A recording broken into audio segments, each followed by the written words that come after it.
Às vezes, a pessoa que deveria nos proteger é aquela que tenta cortar nossas asas com mais força. Eu cresci ouvindo que o meu lugar já estava definido, que sonhar com uma faculdade era coisa de gente metida ou perda de tempo para uma mulher. Naquela noite, o cheiro do jantar se misturou com o gosto amargo da humilhação, quando meu pai rasgou meu futuro bem na minha frente. Ele achava que tinha o controle absoluto, que a voz dele era a lei dentro daquelas 4 paredes. O que ele e eu não sabíamos era que o silêncio da minha mãe durante todos aqueles anos não era submissão, era preparo, era estratégia. E quando ela finalmente decidiu falar, não foi para discutir, foi para dar o cheque-mate. Essa é a história de como um pedaço de papel rasgado foi o estopim para a maior reviravolta das nossas vidas. Antes de começarmos essa história incrível, não se esqueça de curtir o vídeo, se inscrever no canal e contar pra gente nos comentários de onde você está ouvindo essa história. O som da chave girando na fechadura da porta da frente sempre foi o gatilho para a mudança de atmosfera na nossa casa. Era como se, num estalar de dedos, o ar ficasse mais pesado, denso, quase impossível de respirar. Eu estava sentada à mesa da cozinha, encarando o padrão floral desbotado da toalha de plástico, traçando com a unha a linha de uma pétala amarela enquanto meu estômago dava nós cegos. O cheiro de alho e cebola refogando, que normalmente me trazia conforto, naquela noite parecia embrulhar minhas entranhas. Minha mãe, Clarice, estava de costas para mim, mexendo a panela de feijão no fogão. Eu observava a curvatura dos ombros dela, sempre tensos, sempre em alerta, como um animal que sabe que o predador está à espreita, mas não tem para onde correr. O barulho das botas pesadas de Valdir, meu pai, ecoou pelo corredor, o som de borracha dura contra o piso de cerâmica fria anunciando sua chegada. Eu tinha 18 anos, mas, naquele momento, me sentia uma criança de 5 prestes a confessar que quebrou um vaso caro. No meu colo, escondido sob o guardanapo de pano, estava o envelope. O papel estava quente pelo contato com as minhas mãos suadas.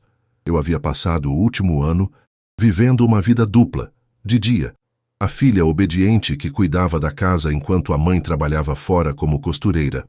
À tarde, a estudante fantasma que devorava apostilas doadas na biblioteca pública municipal, estudando sob a luz fraca de uma luminária de emergência no meu quarto, quando ele já estava dormindo. Valdir não acreditava em mulher letrada. Para ele, o destino de uma mulher era servir, criar filhos e manter a casa limpa, para o marido que pagava as contas. Ele repetia isso como um mantra, uma oração distorcida que regia a nossa família. A janta tá pronta? A voz dele era grave, rouca pelo cigarro barato que ele fumava no caminho da oficina mecânica até em casa. Ele nem olhou para nós ao entrar na cozinha. Jogou as chaves sobre o balcão com um estrépito desnecessário e puxou a cadeira da ponta da mesa, o lugar de honra, o trono daquele pequeno reino de tirania. Está sim, Valdir. Acabei de desligar o fogo, minha mãe respondeu, a voz baixa, neutra. Ela serviu o prato dele primeiro, como sempre. Arroz, feijão, bife acebolado e batatas. O prato transbordava. Ele não agradeceu. Apenas pegou o garfo e começou a comer, mastigando de boca aberta. Um som úmido e irritante que preenchia o silêncio constrangedor da cozinha. Eu servi meu próprio prato, mas a comida parecia cinza na minha boca. Eu precisava falar. O prazo para a matrícula acabava em 2 dias. Se eu não falasse hoje, perderia a vaga. A vaga que eu lutei tanto para conseguir. Direito na Universidade Federal. 3º lugar geral. Eu olhei para minha mãe. Ela sabia. Desconfiava. Clarice nunca perguntava onde eu ia nas tardes de terça e quinta. Mas às vezes, eu pegava ela me olhando com uma tristeza profunda. Como se pedisse desculpas por uma herança de submissão que não queria me passar. O bife tá duro, Valdir resmungou, empurrando a carne com a faca. Trabalhei o dia inteiro igual um condenado para chegar em casa e comer sola de sapato. É pedir muito um pouco de competência? Desculpe, Valdir, minha mãe disse, sentando-se à mesa com seu prato modesto. Ela não comeu a carne. Provavelmente tinha deixado o pedaço maior para ele. Respirei fundo. O ar entrou trêmulo nos meus pulmões. Era agora. Minhas mãos tremiam tanto que tive medo de derrubar o copo de água. Puxei o envelope debaixo do guardanapo e o coloquei sobre a mesa, empurrando-o devagar na direção dele, desviando dos potes de tempero. O branco do papel contrastava violentamente com a toalha gasta. "O que é isso aí, Elisa?" ele perguntou, sem parar de mastigar, apontando para o envelope com o garfo sujo de feijão. "Chegou hoje pelo correio, pai." Minha voz falhou na primeira sílaba, mas forcei firmeza no restante. "É o resultado do vestibular." Valdir parou.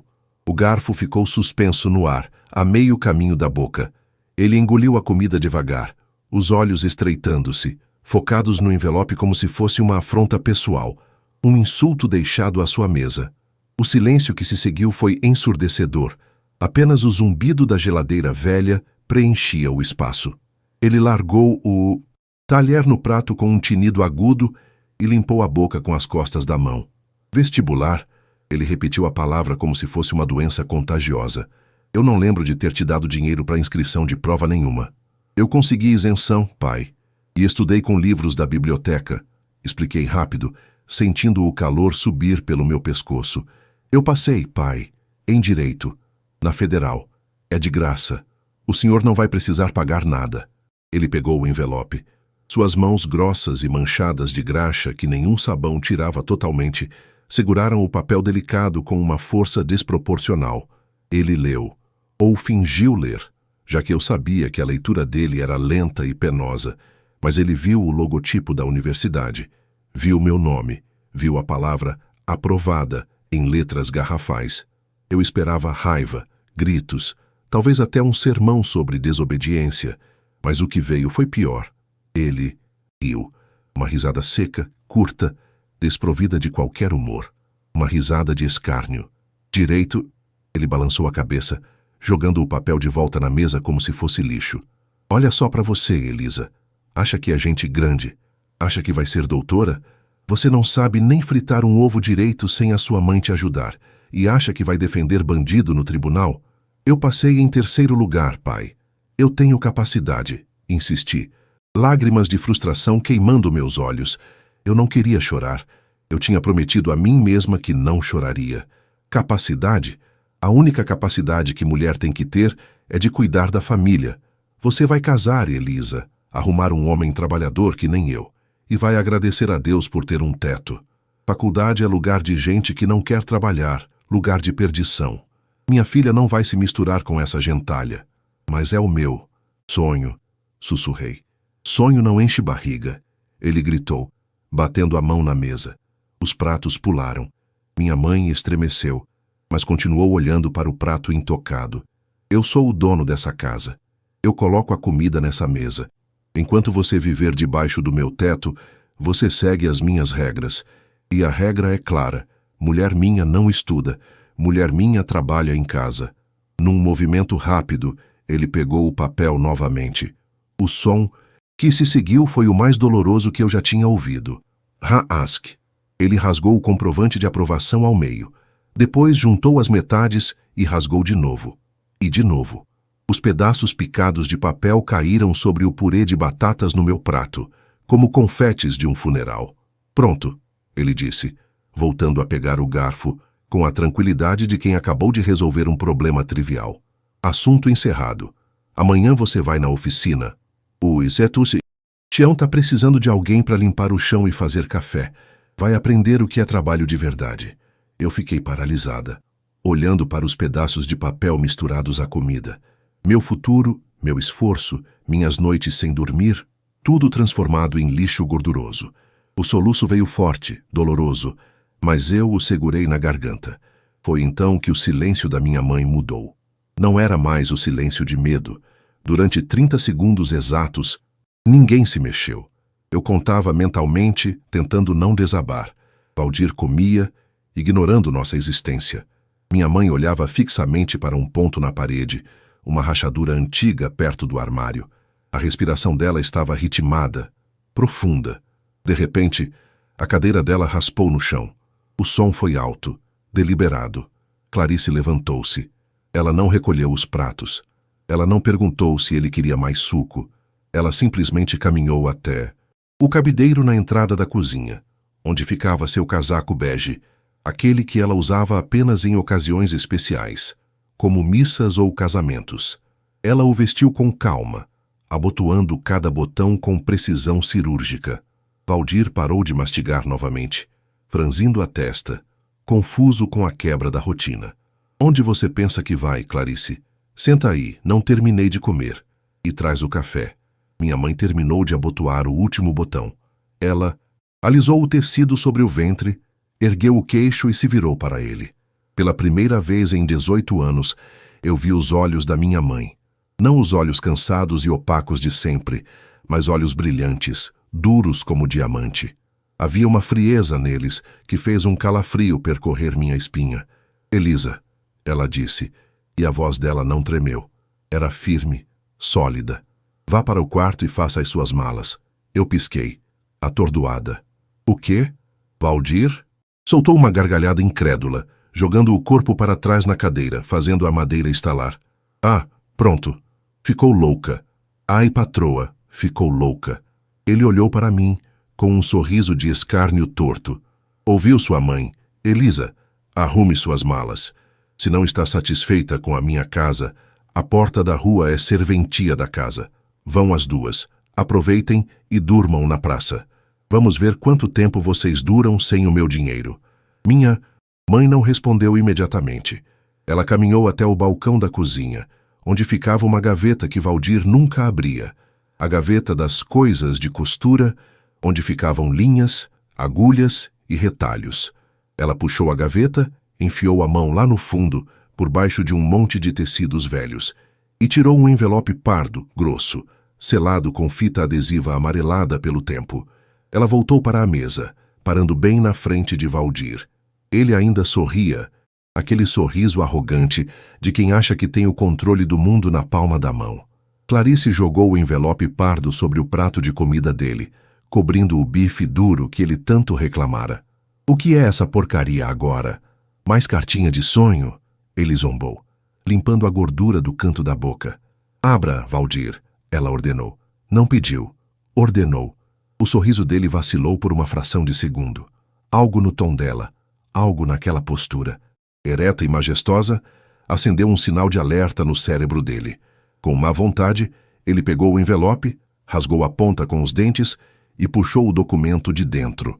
Era um documento oficial, com selos de cartório e assinaturas reconhecidas.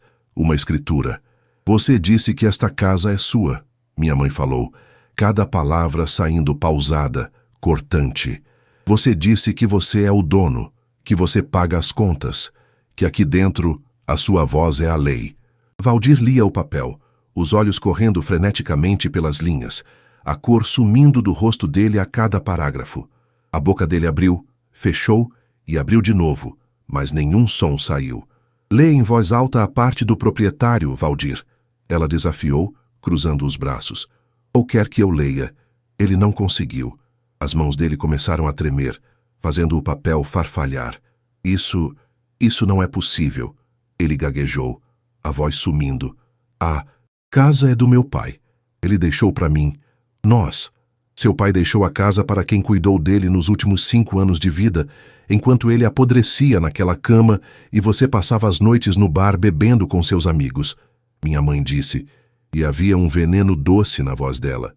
Ele passou a escritura para o meu nome, Valdir, para o meu nome, com usufruto vitalício meu e cláusula de incomunicabilidade. Essa casa é minha. O terreno é meu. Até os tijolos dessa parede que você diz que construiu foram pagos com o dinheiro das minhas costuras, que você achava que eu gastava com bobagem. Eu me levantei devagar, o coração batendo tão forte que doía no peito. Olhei para o documento nas mãos trêmulas do meu pai. Proprietária, Clarice de Souza. Valdir levantou os olhos para ela. O homem gigante, o tirano, o dono do mundo, de repente parecia minúsculo na cadeira. Clarice. Amor, você não está pensando em... Arrume as suas malas, Valdir. Ela repetiu a frase que ele tinha dito para mim momentos antes, devolvendo-a com juros e correção monetária. Você tem 10 minutos para sair da minha casa. O silêncio que se instalou na cozinha após a ordem da minha mãe Tinha uma textura física, densa como a neblina que cobria as ruas nas manhãs de inverno. Eu podia ouvir o tic-tac arrastado do relógio de parede em formato de galinha, um som que normalmente eu ignorava, mas que agora parecia marcar a contagem regressiva para a explosão de uma bomba. Valdir ainda segurava a escritura, os dedos apertando o papel com tanta força que as pontas das unhas estavam brancas. O rosto dele, geralmente vermelho pelo esforço do trabalho ou pela bebida, estava pálido, com manchas irregulares de incredulidade. Ele olhou para o documento, depois para a minha mãe, e então para mim, buscando algum tipo de aliado, alguém que confirmasse que aquilo era uma piada de mau gosto, um delírio coletivo. Mas eu não me movi. Eu estava congelada, com os olhos fixos na figura ereta de Clarice, que parecia ter crescido 10 centímetros nos últimos 5 minutos. 10 minutos?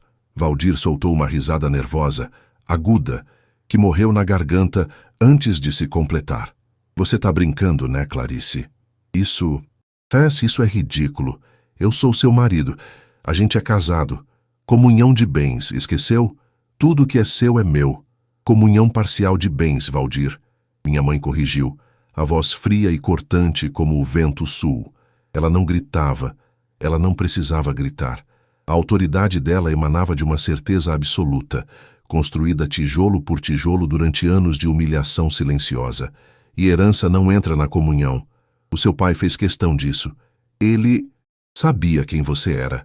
Ele sabia que você beberia a casa se tivesse a chance. Ele deixou para mim porque eu troquei as fraldas dele. Eu dei banho, eu fiz a comida. Enquanto você dizia que homem não tem estômago para isso. Agora, saia. Valdir levantou-se abruptamente, derrubando a cadeira para trás. O estrondo fez meu coração disparar, um reflexo condicionado de anos temendo os acessos de raiva dele. Mas Clarice nem piscou. Ela permaneceu parada entre ele e a porta do corredor, uma barreira intransponível de dignidade. Você não vai me expulsar da minha casa, ele rugiu, avançando um passo. A máscara de incredulidade caiu, revelando a fúria crua que eu conhecia tão bem. As veias do pescoço dele saltaram, pulsando como cordas prestes a arrebentar. Eu paguei a luz, eu paguei a água, eu comprei essa comida que você está comendo. Eu sou o homem dessa casa. Você pagou as contas básicas com o dinheiro que sobrava do bar, Valdir. Ela retrucou, mantendo o tom de voz assustadoramente calmo. E eu paguei todo o resto com as minhas costuras. A reforma do telhado, fui eu. O piso novo, fui eu. A geladeira, fui eu. Você acha que o dinheiro da oficina cobria tudo isso? Você vive num mundo de fantasia onde você é o rei e nós somos seus súditos, mas o reino acabou. Ele olhou ao redor, os olhos, injetados de sangue varrendo a cozinha simples, procurando algo para quebrar, algo para acertar seu domínio. Ele viu o vaso de violetas na janela e o arremessou contra a parede oposta. O vaso explodiu em terra e cacos de barro, sujando o chão que eu tinha limpado naquela manhã. Eu me encolhi, cobrindo a boca com a mão para abafar um grito. Sai! Minha mãe gritou pela primeira vez, a voz dela ecoando com uma força que fez as janelas vibrarem. Ela apontou para a porta. Ou eu chamo a polícia. E você sabe que, com a sua ficha por aquela briga no bar ano passado, eles não vão ser muito gentis com você. A menção à polícia foi o balde de água fria que ele precisava. Valdir sabia que não tinha moral com os vizinhos, muito menos com a lei. Ele bufou, a respiração pesada e ruidosa, como um touro ferido. Ele olhou para mim, os olhos estreitos de ódio. Você... Ele sibilou, apontando o dedo trêmulo na minha direção. Você é a culpada disso. Encheu a cabeça da sua mãe com essas ideias de grandeza, faculdade, direito. Olha o que você fez, sua ingrata. Destruiu a família por causa de um capricho. Ela não destruiu nada, Valdir. Minha mãe se interpôs, bloqueando a visão dele de mim. Ela só me lembrou que eu tinha uma escolha. Agora vá fazer sua mala. Eu vou cronometrar. Ele praguejou, xingando nomes que eu nunca tinha ouvido ele usar com a minha mãe, e marchou para o quarto, batendo os pés com força. Eu ouvi o som de gavetas sendo arrancadas, cabides sendo jogados no chão, o barulho caótico de alguém tentando empacotar uma vida inteira em minutos. Mãe, sussurrei, ainda trêmula. olhando para a terra espalhada no chão. Ele vai mesmo embora? Clarice se virou para mim. O rosto dela suavizou por um instante e eu vi o cansaço profundo nas linhas ao redor dos olhos dela. Ela caminhou até mim e segurou minhas mãos, que estavam geladas. As mãos dela eram quentes e ásperas pelo trabalho com a agulha, mas passavam uma segurança que eu nunca tinha sentido antes. Vai, minha filha. Ele vai, porque ele é um covarde. Homens como ele só crescem para cima de quem eles acham que é fraco.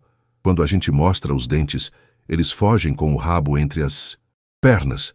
Ela olhou para os pedaços rasgados da minha aprovação no prato de comida. Isso não muda nada. Você vai estudar, nem que eu tenha que costurar até meus dedos sangrarem. O barulho no quarto cessou. Minutos depois, Valdir apareceu no corredor arrastando uma mala velha de couro sintético, com o zíper estourado em um dos lados, deixando uma ponta de camisa xadrez para fora. Ele carregava debaixo do braço a televisão, pequena de 14 polegadas que ficava no quarto deles. A TV é minha, ele rosnou parando na porta da cozinha. Eu comprei em 98. Leve, minha mãe disse com um gesto de desdém. Leve a TV, leve suas roupas, leve sua amargura, mas deixe a chave. Ele colocou a TV no chão com cuidado exagerado. Enfiou a mão no bolso da calça jeans suja de graxa e tirou o molho de chaves. Ele olhou para o chaveiro, um abridor de garrafa enferrujado, e por um segundo vi hesitação. Vi o medo real nos olhos dele. Ele não tinha para onde ir. A mãe dele morava num barraco de fundos em outra cidade. E os amigos de bar, amigos de bar só servem quando você está pagando a rodada. Clarice. A voz dele mudou, tornando-se mansa, quase chorosa. A tática da piedade. Você vai me jogar na rua a essa hora? Vai chover. Eu não tenho dinheiro para o hotel. Pelo amor de Deus, mulher. E a gente tem uma história. Deixa eu ficar só hoje. Amanhã a gente conversa com calma, de cabeça fria. Eu prendi a respiração. Era o ponto fraco de muitas mulheres. O momento em que a pena vencia a razão.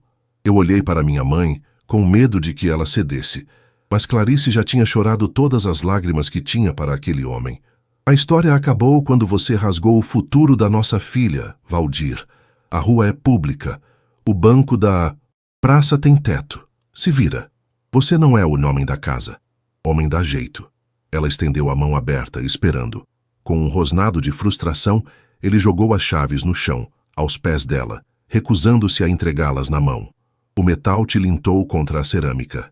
Vocês vão se arrepender, ele disse, pegando a TV e a mala novamente. Vocês não duram um mês sem mim. Quando a fome bater, quando a luz cortar, não venham rastejar na minha porta. Não se preocupe, eu disse, surpreendendo a mim mesma com a firmeza da minha voz. Levantei-me da cadeira, sentindo minhas pernas mais firmes. A gente prefere passar fome a comer o pão que o diabo amassou. Ele me lançou um último olhar de ódio puro, virou as costas e saiu. Nós o seguimos até a porta da frente, mantendo uma distância segura. A rua estava escura, iluminada apenas por um poste de luz amarelada que piscava.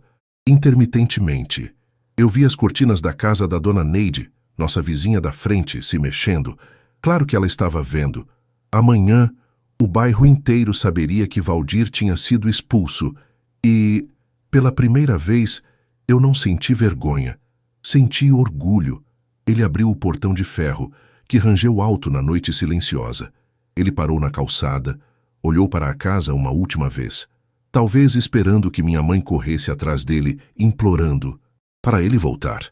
Mas nós permanecemos paradas na soleira da porta, duas estátuas de determinação. Valdir cuspiu no chão, ajeitou a mala no ombro e começou a caminhar rua abaixo, sumindo na escuridão. A figura dele, antes tão imponente e assustadora, parecia agora apenas a de um homem velho e cansado, carregando seus erros numa mala quebrada. Minha mãe esperou até que ele dobrasse a esquina. Só então, ela soltou o ar que parecia estar segurando há anos. Os ombros dela relaxaram, mas ela não desabou. Ela se abaixou, pegou as chaves do chão e fechou a porta. Trancou. Passou o ferrolho de cima e depois o de baixo. O som das trancas girando foi a música mais bonita que eu já tinha ouvido. Era o som da liberdade. Ela se virou para mim, os olhos brilhando com lágrimas que não caíram. Acabou, Elisa. Ela sussurrou. O pesadelo acabou. E agora, mãe? Perguntei, sentindo a realidade prática começar a se instalar. Ele levou a TV. Ele disse que a gente não vai ter dinheiro. A minha matrícula. O prazo é depois de amanhã. Clarice sorriu. Um sorriso misterioso que eu não via desde que eu era criança. Ela caminhou até a estante da sala, onde ficava uma Bíblia grande e velha que ninguém nunca abria. Seu pai achava que era esperto, Elisa. Achava que controlava cada centavo que entrava nessa casa. Mas ele esqueceu que quem lava a roupa dele sou eu. Quem arruma os bolsos dele sou eu. Ela abriu a Bíblia. O miolo das páginas tinha sido recortado, formando um cofre secreto, um buraco quadrado no meio das palavras sagradas. Dentro havia um maço de notas enroladas com elásticos de dinheiro e uma caderneta de poupança azul. Todo troco de feira, ela disse, pegando o dinheiro. Toda vez que ele chegava bêbado e deixava a carteira jogada no sofá, eu tirava um pouquinho. Ah, perdi dinheiro na rua, ele dizia no dia seguinte, e eu concordava. Todo vestido que eu costurei e disse que cobrei metade do preço. O resto estava aqui. Eu arregalei os olhos, chocada com a astúcia dela. Quanto tem aí? O suficiente para a gente recomeçar, ela disse, colocando o dinheiro na minha mão. E o suficiente para você pegar o ônibus até a capital amanhã e fazer a sua matrícula. Você não vai só estudar, minha filha. Você vai ser a melhor advogada que esse país já viu. E a primeira causa que você vai ganhar vai ser o nosso divórcio. Eu olhei para o dinheiro nas minhas mãos. Notas amassadas, com cheiro de papel velho e esperança. Depois olhei para o lugar onde a TV costumava ficar, agora um espaço vazio na estante. A casa parecia maior, mais leve. O ar circulava. Vamos comer, minha mãe. Disse, voltando para a cozinha como se nada tivesse acontecido, embora tudo tivesse mudado. O bife deve ter esfriado, mas o sabor da vitória é o melhor tempero que existe. Naquela noite, nós jantamos rindo. Rindo de nervoso, rindo de alívio, rindo porque pela primeira vez a mesa era nossa. Mas eu sabia que a batalha real estava apenas começando. Valdir tinha ido embora, mas ele não desapareceria tão fácil. E o mundo lá fora, a universidade, a cidade grande, eram monstros muito maiores do que o meu pai. Mas agora eu sabia de uma coisa. Eu tinha o sangue de Clarice correndo nas veias. E isso era uma arma mais poderosa do que qualquer escritura. Porém, enquanto eu lavava a louça, senti um calafrio. Olhei pela janela da cozinha para o quintal escuro. Tive a sensação nítida de estar sendo observada. O portão dos fundos estava trancado. Valdir tinha a chave. Daquele portão, a euforia da vitória momentânea deu lugar a uma pontada de ansiedade. Ele era vingativo. E nós estávamos sozinhas. 5 anos. Esse foi o tempo exato que levou para que a promessa da minha mãe se concretizasse.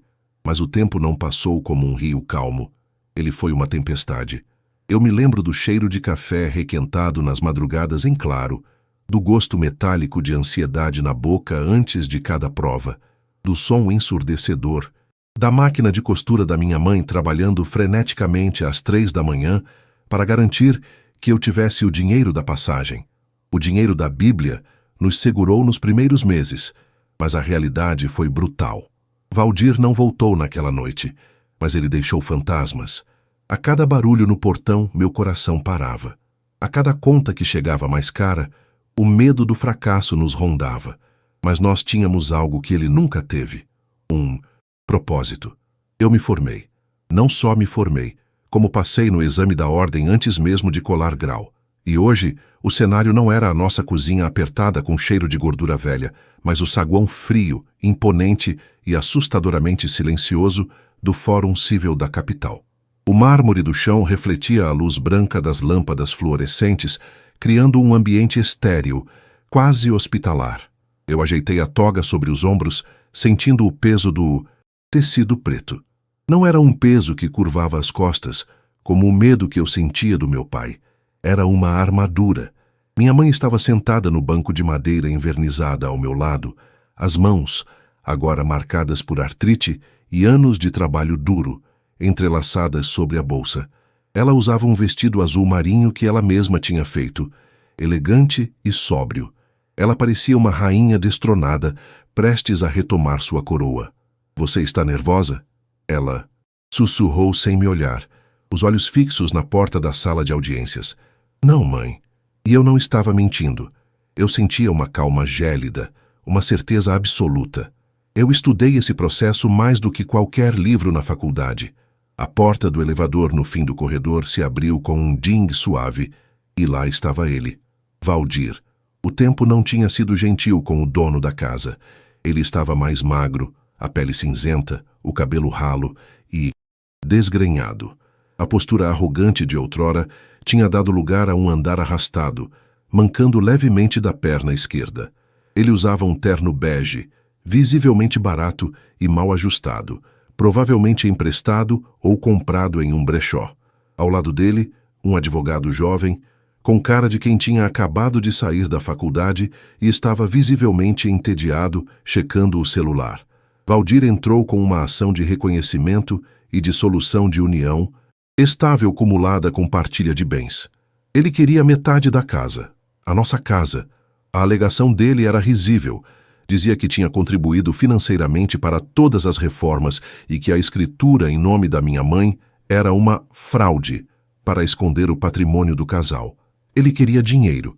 Ele queria nos ver na rua. Ele queria vingança por ter sido expulso. Quando ele nos viu, parou. Ele olhou para Clarice e um sorriso torto, quase doloroso, surgiu no rosto dele. Depois, os olhos dele correram para mim. Ele franziu a testa, confuso. Eu estava de costas, mexendo na pasta de documentos, mas quando me virei, o choque no rosto dele foi palpável. Eu não era mais a menina assustada de 18 anos. O cabelo estava cortado num chanel assimétrico. A maquiagem era leve, mas firme, e a postura era de quem não teme lobos. Elisa, ele murmurou, a voz rouca falhando. Dr. Elisa, por favor, corrigi. Minha voz ecoando no corredor vazio. Não havia raiva, apenas profissionalismo. Sou a advogada da ré. O advogado dele levantou a cabeça do celular, surpreso. Valdir recuou um passo, como se tivesse levado um tapa físico. Você não pode ser advogada da sua mãe. Isso é ilegal, ele gaguejou, olhando para o seu próprio advogado em busca de apoio. É perfeitamente legal, Sr. Valdir, respondi, abrindo a porta da sala de audiência assim que o oficial de justiça chamou nossos nomes. Não há impedimento no Código de Ética para atuar em causa própria ou de parentes, desde que não haja conflito de interesses. E acredite, o interesse da minha mãe é o meu único interesse. Vamos? O juiz não gosta de atrasos. A audiência foi um massacre, não sangrento, mas cirúrgico. Sentados frente a frente na mesa.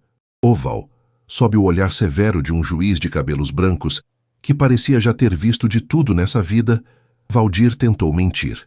Ele chorou. Disse que foi um pai dedicado, que trabalhou sol a sol, que construiu cada parede daquela casa com o suor do rosto. Disse que minha mãe o expulsou sem motivo, que eu era uma filha ingrata que fez a cabeça da esposa contra ele. Eu deixei ele falar. Deixei ele se enrolar na própria teia de vitimismo.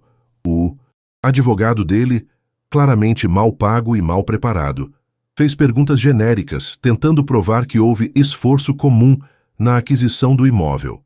Quando chegou a minha vez, eu não gritei. Eu não fiz discurso emocionado. Eu abri minha pasta. Excelência, comecei, entregando um calhamaço de papéis organizados cronologicamente. O requerente alega ter pago pela reforma do telhado em 2005. Aqui estão os recibos das telhas, da madeira e da mão de obra do pedreiro, Sr. Antônio, todos assinados por Clarice de Souza e pagos com cheques da conta dela. Valdir empalideceu. Ele alega ter pago o piso da sala em 2010. Continuei. Implacável. Aqui está a nota fiscal da loja de materiais de construção, em nome de Clarice de Souza. E aqui, excelência, o extrato bancário da época, mostrando o saque correspondente ao valor da nota. O juiz folheava os documentos, assentindo, levemente. E quanto à alegação de que ele sustentava a casa, tirei o documento final, o mais doloroso. Junto aos autos cópias de 5 boletins de ocorrência por perturbação do sossego e embriaguez, registrados contra o Sr. Valdir nos últimos 10 anos. Além disso, extratos que comprovam que a maior parte da renda dele era gasta em estabelecimentos classificados como bares e similares. Valdir tentou se levantar. Isso é mentira. Ela forjou isso. Ela é costureira. De onde ela tirou tanto dinheiro? Ele gritou, batendo na mesa. O juiz bateu o martelo, o som seco cortando o ar. Controle-se, ou o senhor sairá daqui preso por desacato. O magistrado olhou para Valdir com um desprezo mal disfarçado. A documentação é robusta, senhor, e a escritura pública com cláusula de incomunicabilidade é soberana. O imóvel pertence exclusivamente à senhora, Clarice. O senhor não tem direito a 1 centavo da casa. Valdir murchou na cadeira. Ele parecia ter encolhido. O ar saiu dele como de um balão furado. Mas eu não tenho onde morar. Ele sussurrou, a voz embargada. Eu tô vivendo de favor num quarto de fundos. Eu sou velho. Eu sou o pai dela. O juiz suspirou, tirando os óculos. O senhor deveria ter pensado nisso antes de, segundo os autos, negligenciar sua família por décadas. Julgo improcedente o pedido. O senhor arcará com as custas processuais e honorários de sucumbência, fixados em 10% do valor da causa, encerrada a sessão. Quando saímos da sala, o corredor parecia mais iluminado. O ar estava mais leve. Minha mãe caminhava de cabeça erguida, mas havia lágrimas silenciosas escorrendo pelo rosto dela. Não de tristeza, mas de um alívio tão profundo que doía. Valdir saiu logo depois. O advogado dele já tinha ido embora, provavelmente correndo para não ter que ouvir as reclamações do cliente derrotado. Valdir parou na nossa frente. Ele olhou para mim, de cima a baixo, vendo a advogada, a mulher, a força que ele tentou quebrar. Você tá feliz, né? Ele cuspiu as palavras, mas sem força. Ver seu pai na sarjeta. Eu não estou feliz em te ver na sarjeta, Valdir. Respondi, usando o nome dele. Não, pai. Aquele título ele tinha perdido no dia em que rasgou meu sonho. Eu estou feliz porque a justiça foi feita. Lembra o que você disse naquela noite? Sonho não enche barriga. Você estava certo. Sonho não enche. Trabalho enche. Estudo enche. Dignidade enche. Ele olhou para as mãos vazias. Eu soube que você passou em primeiro lugar na OAB. Ele disse, num tom estranho. Talvez uma tentativa falha de orgulho ou apenas inveja. Passei. E sabe qual foi? Minha motivação. Dei um passo à frente, olhando no fundo dos olhos dele. Foi ver você rasgar aquele papel. Cada pedaço que caiu no meu prato virou um tijolo na construção da mulher que eu sou hoje. Obrigada, Valdir. Você foi o melhor não que eu já recebi. Ele abriu a boca para responder, mas não saiu nada. Ele sabia que tinha perdido. Não apenas a casa, não apenas o dinheiro. Ele tinha perdido o direito de ser lembrado com carinho. Minha mãe tocou meu braço suavemente. Vamos, filha. Temos um almoço de comemoração. Eu reservei aquele restaurante italiano que você gosta. Com que dinheiro? Brinquei, piscando para ela, sabendo que agora o dinheiro não era mais problema. Eu já estava empregada num dos maiores escritórios da cidade. Com o meu. Ela sorriu, orgulhosa. A costura rendeu esse mês. Nós viramos as costas para ele. Começamos a caminhar, em direção à saída, o som dos meus saltos e dos passos firmes da minha mãe ecoando em uníssono. Não olhamos para trás. Não precisávamos. O passado estava lá, parado no meio do corredor do fórum, encolhendo-se em seu terno bege barato, enquanto nós caminhávamos em direção ao sol que entrava pelas portas de vidro da entrada. Lá fora, o dia estava lindo, o céu de um azul impossível. Respirei fundo o ar da cidade, o cheiro de asfalto, quente e café. Peguei a mão da minha mãe e apertei. Mãe, chamei. Oi, a querida. A senhora tinha razão. Aquele bife estava duro, mas o sabor da vitória... Sorri, sentindo uma paz infinita. É realmente o melhor tempero do mundo. E sabe o que é melhor, Elisa? Ela respondeu, olhando para o horizonte. A casa é nossa. O futuro é seu. E ninguém... Nunca mais vai dizer que você não pode estudar. Nós rimos, e o som das nossas risadas se misturou ao barulho da cidade. 2 mulheres livres, finalmente donas da própria história. E eu sabia, com toda a certeza do meu coração que nenhuma filha minha jamais ouviria o que eu ouvi. O ciclo estava quebrado, e nós éramos as arquitetas da nossa própria liberdade. A história de hoje prova que a melhor resposta para quem duvida de nós não é o grito, mas o sucesso silencioso e o trabalho duro. Se você torceu pela vitória da Elisa e da Clarice, esmague esse botão de like agora mesmo. Não esqueça de se inscrever no canal e ativar o sininho para acompanhar mais viradas emocionantes como essa. E conta pra gente nos comentários.